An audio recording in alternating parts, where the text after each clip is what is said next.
needed for economic integration and rapid economic growth. It has rich resources, it has enterprising people, it has geographical contiguity and a common culture, it has a common heritage, and it has a common religion. Yet, for historical reasons, the ECO is among the least integrated regions in terms of trade, investment, finance, infrastructure, regional value chains, labor mobility, and social integration. So therefore, we have our work cut out. We need to do a lot. The intra-regional trade among ECO members is only 8% of their total trade.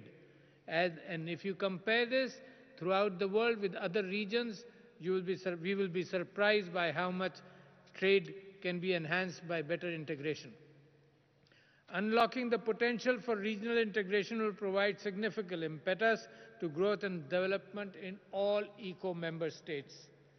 We must ensure implementation of the objectives agreed upon in the ECO Vision 2025 and the Islamabad Declaration adopted at our 13th summit. Free preferential trade agreement within ECO, strengthening of regional institutions such as the ECO Trade and Development Bank, and the operationalization of the ECO Reinsurance Company so that we should be independent of other markets. Integration is connectivity.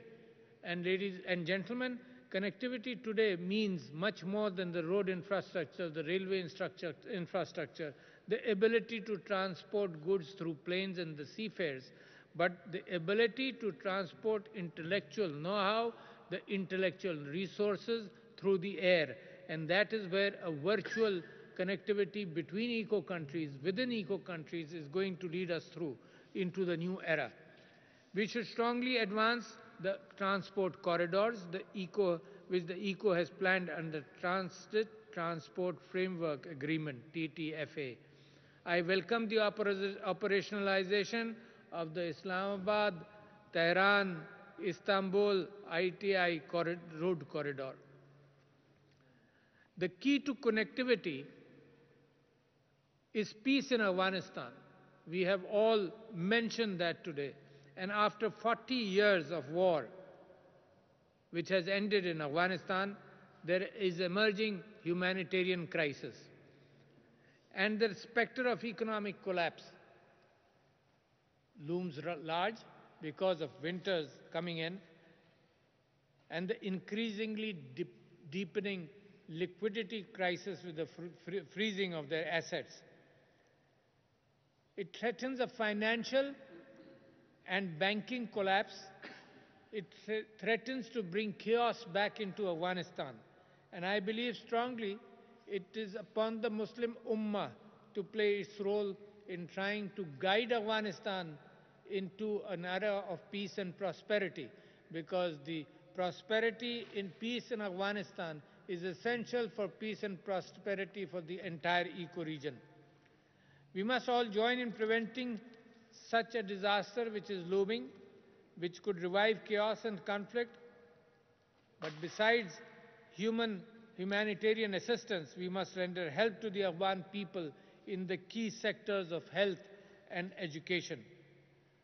Excellencies, we must come together to promote economic stability and sustainability of Afghanistan after 40 years of misery, war, killings, bloodshed, and total destruction of their infrastructure.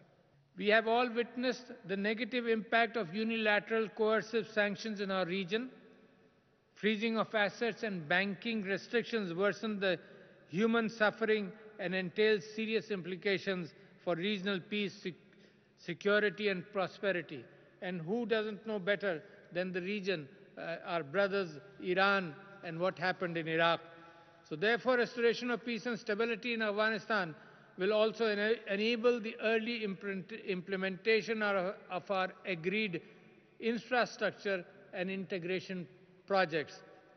The Tapi gas pipeline, the Kasa 1000 electricity grid, and Tajikistan and Kyrgyzstan to Pakistan, the electricity grid will serve, and construction of the Uzbekistan-Pakistan railway line.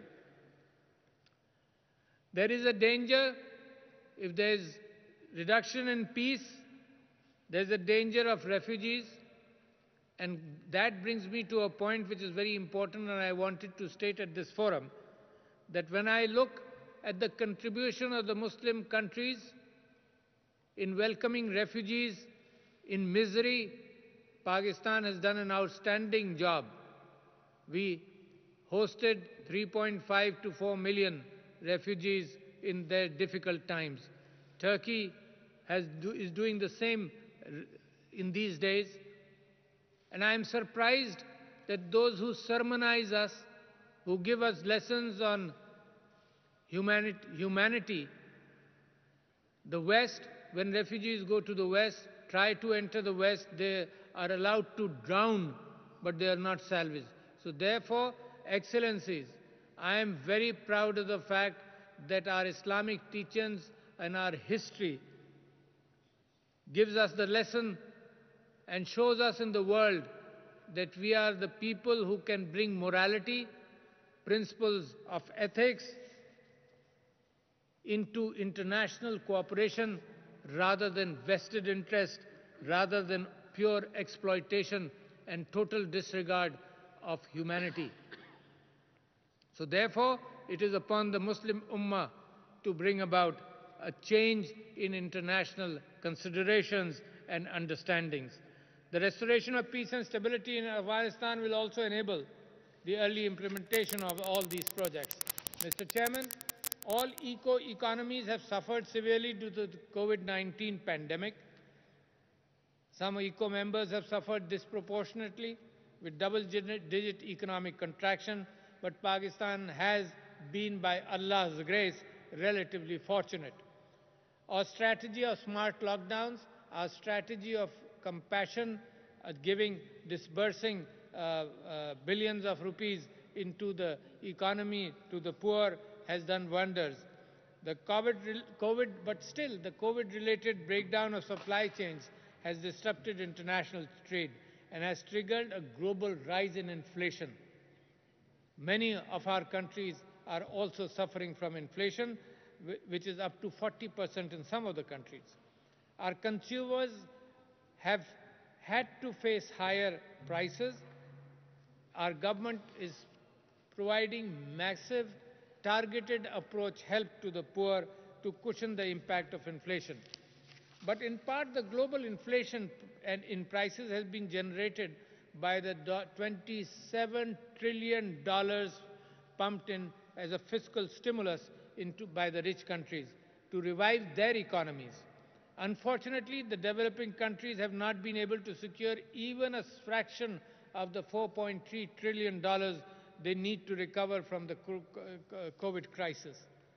The ECO should join other developing countries in promoting a common development agenda to return to the path of sustained and sustainable growth. As the next chair of the Group of 77 and China, Pakistan will propose such a development agenda, including 4 very important points which have exploited this world for the past century. Number 1 is a total new restructuring, redistribution of $650 billion new SDRs to developing countries. $650 billion redistribution and restructuring of SDRs.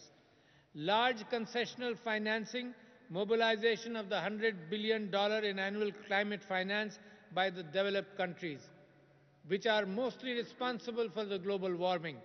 But we are supposed to bear the burden. So therefore, money to the tune of $100 billion must flow towards our countries.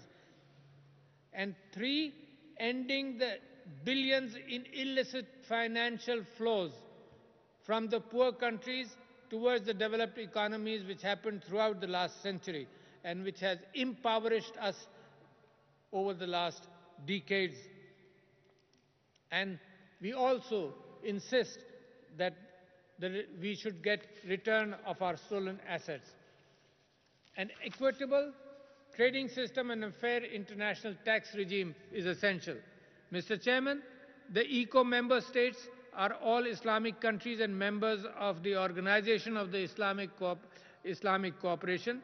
and we look forward to your participation in the next OIC Foreign Ministers Conference in Islamabad on 23rd March next year, when Pakistan also celebrates 75 years of its independence. The ECO must also contribute to realizing our critical objectives. We must all work to reverse the rising tide of Islamophobia, which is rising anti-Muslim hate in Europe, in North America, and South Asia. There is legislation which is going on which is entrenching Islamic hatred into the laws of countries.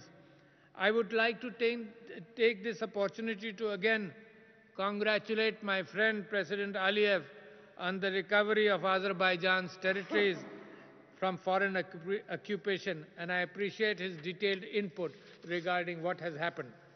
Pakistan continues to rely on fraternal, eco and Islamic countries to support the exercise of the right to self-determination of the people of Jammu and Kashmir. They are in misery. They are reeling under India's illegal occupation and focusing, which is unspeakable oppression. I have read the Ashgabat Consensus for Action, which will come up for adoption, and I congratulate the drafting of that, and I wish all success to Turkmenistan's chairmanship of the ECO this year. Pakistan looks forward to equally to Uzbekistan as the next ECO chair. We are confident that under Uzbekistan's stewardship, ECO will continue its progress and emerge as a vital economic and political entity in the heart of Asia. And in the end, I must thank you, Your Excellency, the President of Turkmenistan, for the excellent hospitality we have received. Thank you, ladies and gentlemen.